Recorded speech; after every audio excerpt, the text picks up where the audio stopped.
এবারের এশিয়া কাপকে সামনে রেখে অন্য যে কোনো বারের তুলনায় বেশি অনুশীলন করেছেন ক্রিকেটাররা।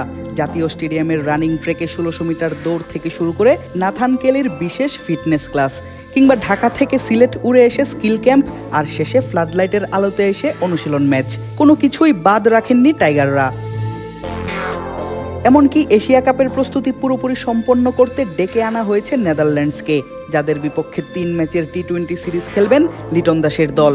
আর সবগুলো খেলাই হবে সিলেট আন্তর্জাতিক ক্রিকেট স্টেডিয়ামে ফ্লাডলাইটের আলোতে। কেন অন্যান্য ভেন্যু বাদ দিয়ে সিলেট এলো লিটন দাসের দল, তার উত্তর আগেও জানা গিয়েছে বহুবার।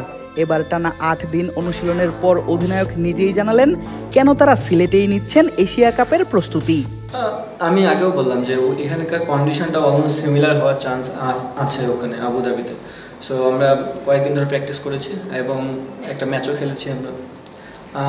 আমরা জানি এখানকার কন্ডিশন কি হতে পারে এবং আমাদের প্লেয়াররাও সব জানে যে এখানে কন্ডিশন কি হতে পারে। সো চেষ্টা করবো ওই কন্ডিশনটাকে কাজে লাগাই যেন ম্যাচের রেজাল্ট বের করতে পারি। চলো উড়াই খুশি।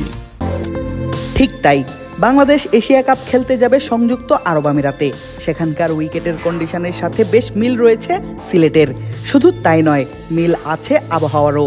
দেখা গিয়েছে রাতে ফ্লাডলাইটের আলোতে যেই ম্যাচ লিটন, ইমন, শরীফুল, তাসকিন, মুস্তাফিজরা খেলেছেন সিলেটে নিজেদের অনুশীলনের অংশ হিসেবে, সেই ম্যাচে ছিল কুয়াশার প্রভাব। এশিয়া কাপেও ডিউ ফ্যাক্টর রাখতে পারে বড় ভূমিকা।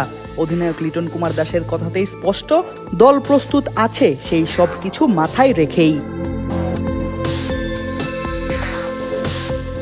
শুধু কি তাই, সর্বশেষ পাকিস্তানের বিপক্ষের সিরিজের পর এই নেদারল্যান্ডস সিরিজের আগে বাংলাদেশ কাজ করেছে নিজেদের সর্বশক্তি দিয়ে, নিয়েছে জোর প্রস্তুতি। সে কথাও শোনা গেল লিটন কুমার দাসের মুখ থেকেই। না, জার্নিটা খুবই ভালো ছিল। আমি পাকিস্তান সিরিজের সময় বলেছিলাম যে আমাদের একটা ব্রেক থাকবে এবং ফিটনেস অনেক বড়, এখনকার ক্রিকেটে অনেক বড় একটা জিনিস, যেটা আমরা করেছি। ফিটনেসের প্রতি ফোকাস ছিল আমাদের সবার। ফিটনেসের পরে আমরা আমাদের স্কিলের উপর ডেভেলপ করার চেষ্টা করেছি। উনি বললো যে কথাটা যে নতুন কোচ এসেছে, ডিফারেন্ট কিছু চেষ্টা করতেছিল। সো ওভারঅল আমি যদি দেখি আমাদের প্রিপারেশন ভেরি গুড। আপনি এত ভালো ফ্যাসিলিটি সহকারে প্রিপারেশন খুব কমই পাওয়া যায়। আমার মনে হয় বাংলাদেশ টিম লাস্ট যে ব্রেক ছিল, ব্রেকের পর থেকে খুব ভালো প্রিপারেশন আছে।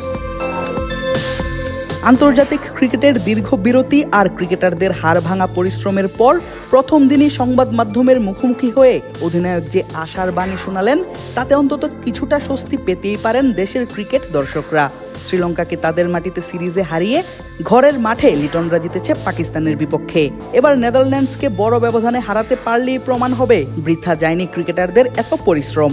আর এতে দর্শকরাও দেখতে পারবেন এশিয়া কাপকে সামনে রেখে বড় কিছুর স্বপ্ন। আদিব আশরাফ, ক্রিক ফ্রেন্জি।